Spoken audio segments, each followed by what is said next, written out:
All right. Thank you, everyone, and welcome to this presentation. So again, my name is Jean-Martin Lessard. I'm a PhD candidate at the Lessard University de Sherbrooke. And here's my presentation. Quick outlook. All right. So let's first explore what is the consequential life cycle assessment. So really, a consequential life cycle assessment is an environmental impact assessment where we try to integrate within the modelization, the modeling, market-driven adjustment. So if we take a look again on the right figure, so if we think of a multi-regional economic system where dots, gray dots would be industry and interconnected supply chain and so. And the yellow dot would represent any decision that must be taken, whether it's to shift away from the linear economic system we are, so like a transition towards a more circular economy, whether it's like an increase in tax or in carbon tax, whether it's an increase of I don't know what wood pellet has energy sources, as we've just seen. We have to keep in mind that those new decisions will have a large impact on the market. So we can create new suppliers, new supply chains. We can remove some suppliers, more traditional suppliers that are now being obsolete due to maybe their high cost, high carbon content, high energy intensity, and so on. And so this is typically how the usefulness of a consequential life cycle assessment is really to capture those market interaction and then characterize those market adjustment into environmental impacts. However, the challenge, as I mentioned in my previous video, is the identification of those affected technology, affected supply chains. There are currently two ways to model such those interactions. So the first one is through a process-based consequential life cycle assessment, would be more a descriptive approach, a stepwise procedure where it's a linear extrapolation of current markets, and so with some basic knowledge within this on how like the industry or region could interact within each other. There is no like capacity or price effect within such model. And the second approach would be to enhance the process-based consequential life cycle assessment that I've just described with other type of model, mainly coming from the economic science, such as general equilibrium models, partial equilibrium models, system dynamics, and so on. And so those models become integrated assessment model, integrated economic environmental assessment model. And what's happening when we try to integrate economic science with the environmental science, it does integrate a lot of parametric uncertainty. So really the uncertainty that is related, to those, the data collection, data quality, and so on. If we take a look on the right, on the figure on the right, what we can see in integrated, typically what we can try to do with an integrated economic environmental assessment model is to connect, some macroeconomic model where we can model, the future level of demand, population, gross domestic product, taxes, and so on. And then that will have a repercussion on the market, on the demand of product, on the industrial side as well, as we can see here. So the need to produce any given product to fulfill a certain demand for say, and then we can connect using we can translate all those interactions into environmental impacts using life cycle inventory database, for instance, and other type of environmental science. And so what we have to keep in mind when we try to integrate such as we can see here on the bottom left is that we have to see each block that we are combining has a block that stack up one over each other. So like as we can see, so we have this green, so we have the uncertainty coming from this life cycle inventory database. We have this uncertainty coming from the industrial, so all the parameters we will input to model our industrial symbiosis and our industrial interaction. Then we have like all this market uncertainty also on what's the market going to look like in the future, because we have to keep in mind that consequential life cycle assessment is future oriented. So we try to anticipate what are going to be the decision of a given decision. So it's future oriented. And then also what's going to be the population, the macroeconomic also consideration that we try to integrate in such integrated economic assessment model. So each of those block of those modeling model bring their own uncertainty that adds up, and which create a multi-layer uncertainty system. And when we are into a circular economy and we try to do those apply those type of model in consequential life cycle assessment to perform an enhanced consequential life cycle assessment, there's also all this interaction, this waste management interaction, and so all those uncertainty coming to you in terms of availability or recycle, recovered material availability, usability, and so on, as you can see. So there's another block that's coming into the model. So it brings a lot of different type of uncertainty. So when we perform an integrated assessment model or a consequential or enhanced consequential life cycle assessment with an economic optimization model, there are currently no widely applied method to specifically account for those sources of uncertainty other than sensitivity analysis. It is being discussed in the literature, but there's not much going on in terms of application.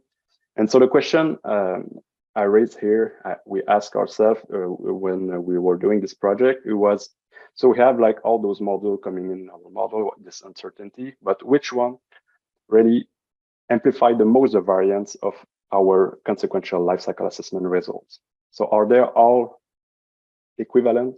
Is there a way we should prioritize our efforts to try to reduce this parameter uncertainty, try to increase the reliability of result of consequential life cycle assessment in relation to large-scale circular economy transition pathways? Again, try to connect all this to circular economy. So those are the research questions. And so this is the purpose of this project was to explore those multidimensional, multi-layer uncertainty that most amplify the variance in consequential life cycle assessment. And ultimately, we wish to provide guidance for any consequential life cycle analyst out there that has like a limited time or a limited budget to perform consequential life cycle assessment. But how can we increase the reliability of how can we increase efficiently the reliability of our result? So how we have done that is so we conduct a variance-based global sensitivity analysis using the consequential approach that we have developed at the Lessard. I have described it previously, but I might repeat a bit here if there are new people joining for this presentation. So what we have done at the Lessard, so we have developed our own circular economic optimization model, and it's a time series multi-regional MP chain model. So it's a material-focused optimization model that tries to optimize the flows of materials, primary materials, end-of-life materials like secondary materials, and bring into play all this market competition for material, for decreasing the cost of a given product and decreasing the systemic cost of a given multi-regional economic system. Then the output of those modeling are paired with consequential life cycle database, and then we can characterize those impact characterization we can characterize those life cycle inventory into impact using impact characterization method, right? So the model that we have just described, so the global sensitivity analysis that we have described, I will get more in detail what's the concept of conducting a global sensitivity analysis. So we applied our previous model to this system. So now the system is the same original system than my previous presentation. So we have this northeastern representation of region, so some aggregated region. Basically, now we are focusing more on the cement industry of those regions. And this is pretty much the trade historical trade partner between this historical trade partner between those regions. So that's why we have set our region boundary that way. And then now the industrial symbiosis looks like the previous one, but now really we have like a certain a more focus on the cement industry, and the decision within the cement industry that we are assessing, the consequences we are assessing here is like it's that currently the cement industry worldwide, they committed to increase the recycled content in cement production up to 40%. Currently, they are about 20-25% in North America and Northeast America. And so it means, and by 2050. So it means by 2050, the demand for byproduct to be used in the cement production will increase of 15%. And so we wanted to look at what are the environmental consequences of this decision. But here, it's not really looking at what are the environmental consequences. It's more really looking at where does come from the variance of in the result we are obtaining due to this within this model resolution.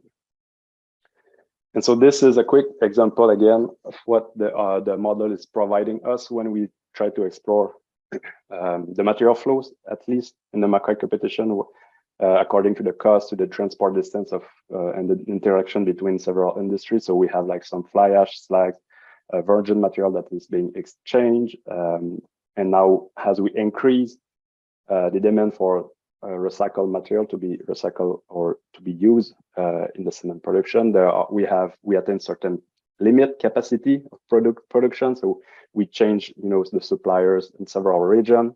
So quickly we can use those figures, and then convert this into environmental impact, as we can see on the right. So again, here the idea is not really to focus on what's happening there. So this is just for you to know what's happening there.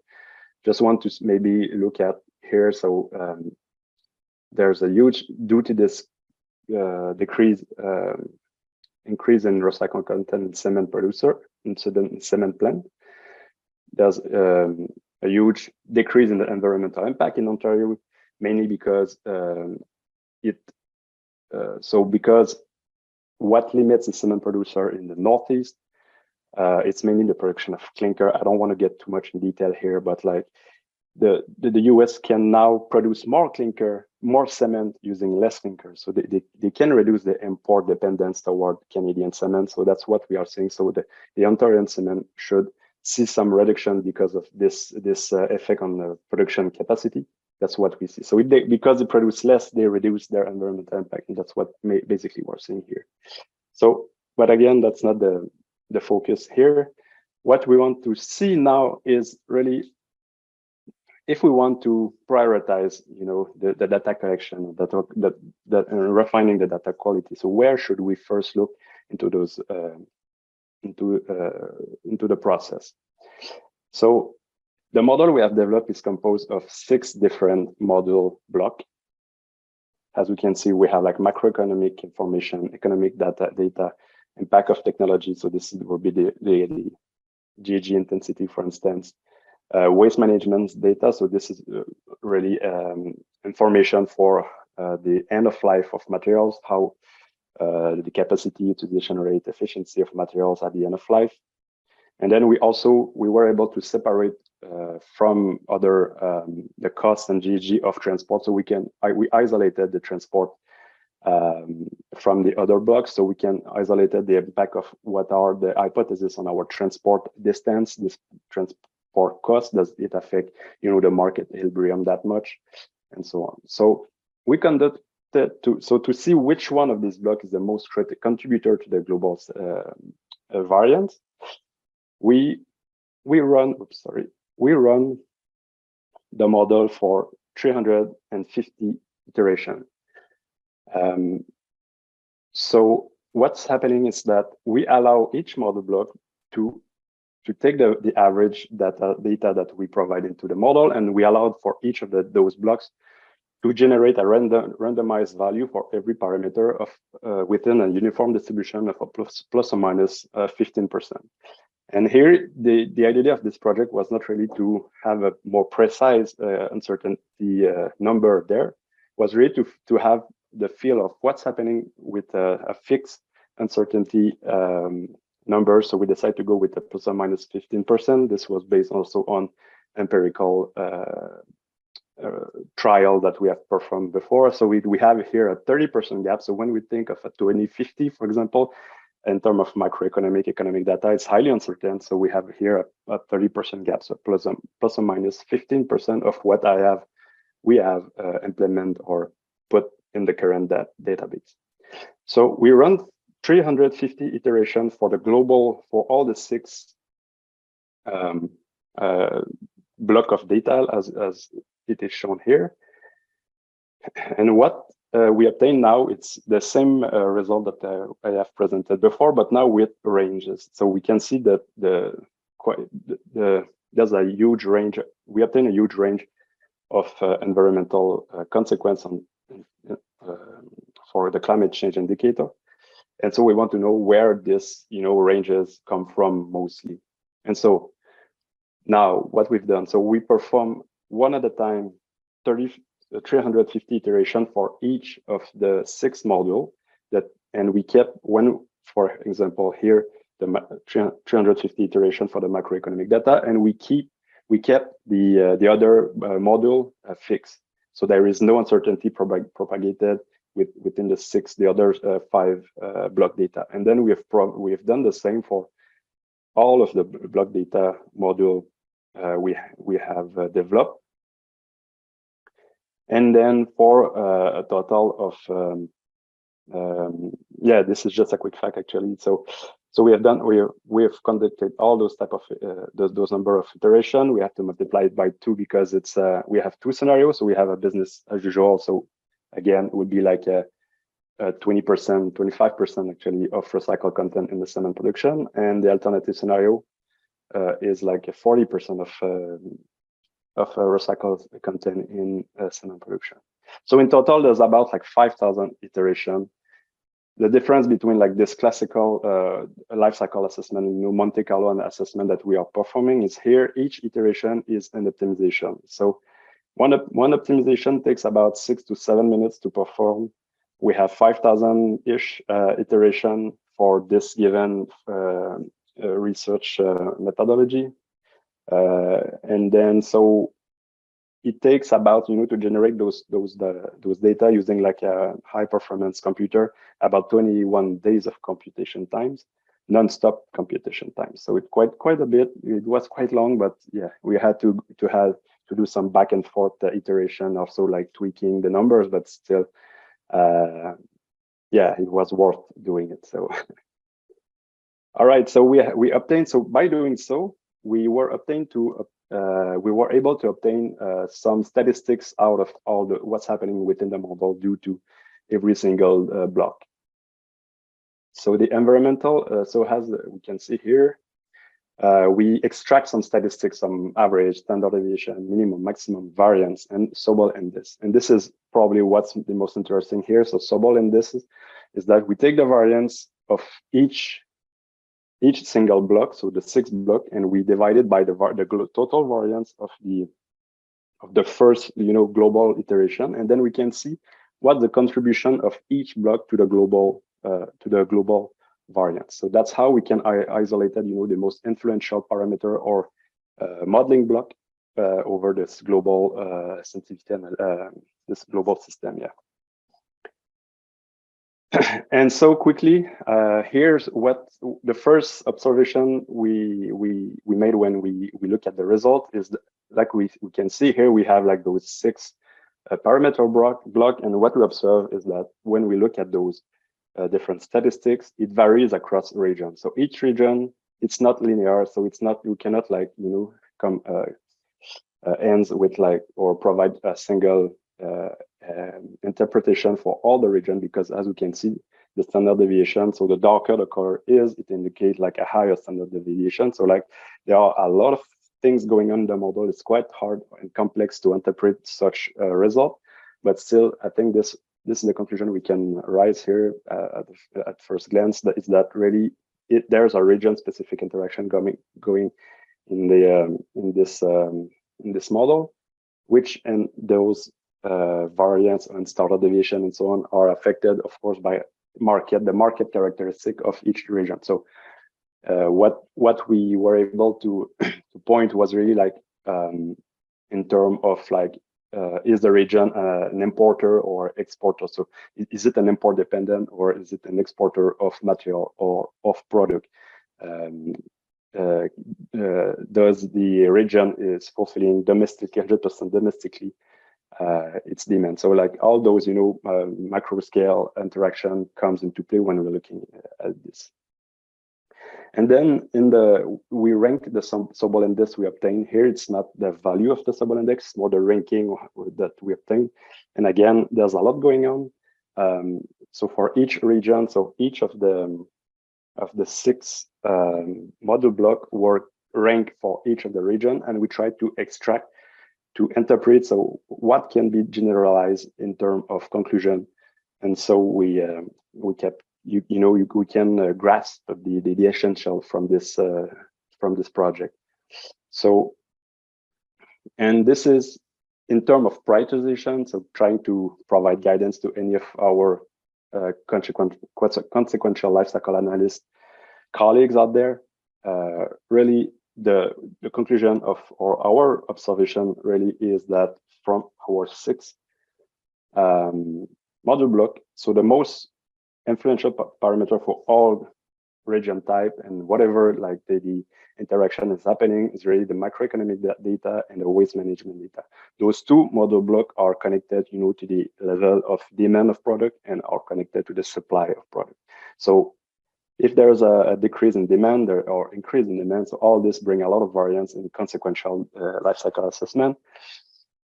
Basically because so the demand, it brings into play, you know, those production capacity, regional production capacity. So there's not just like a linear extrapolation. So really, it brings a lot of variance into the model, waste management data as well.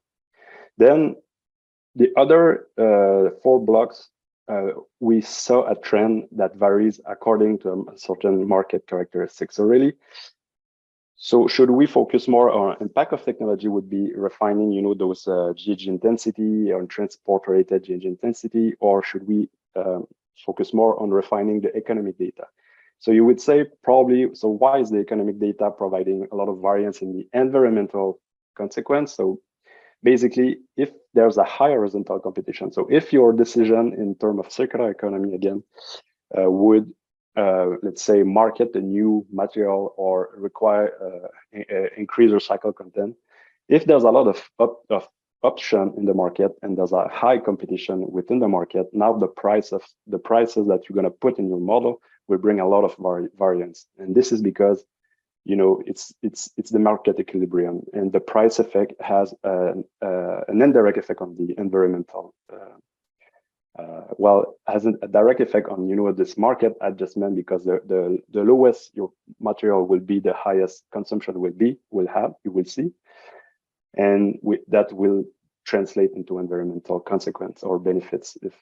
So it becomes highly interesting to look at those economic data when there's in your market, you know, there's high horizontal competition. If on the side there's a low horizontal competition, so we can think of, you know, when I was talking about glass powder in the previous slide, and there was not much like of competition for glass powder because there is no other regional similar material type, so there's low horizontal competition. So now the impact of technology and transport related GHG becomes important to look at after macroeconomic waste management as well. And the economic data, so if there's not much option on the market, so even if the price of any material is really high, you don't get, it does not change, like, you know, the market equilibrium, because there is no there's no other options. And so this would be the prioritization here, where to focus the efforts, or really the macroeconomic and waste management. And it's not everyone who has access to, you know, to sophisticated model to perform a consequential life cycle assessment. So what we could recommend out of this out of the study for a more general consequential life cycle assessment is really it is important to evaluate multiple market equilibrium scenario when performing a consequential life cycle assessment. And this, we don't see this often in the literature. So most of the time we would just see a single market equilibrium. So the researcher would say, most of the time we say, okay, this is the consequence or the market adjustment of my decision, but there is no other like scenario in terms of market adjustment, but it would be required in terms of, well, we would recommend assessing different type of market adjustment as it can bring a lot of variance within this modeling. And then the last conclusion, key takeaway would be like, we have to keep in mind that those variance, those parameters are also dependent on regional market characteristics. So thank you very much.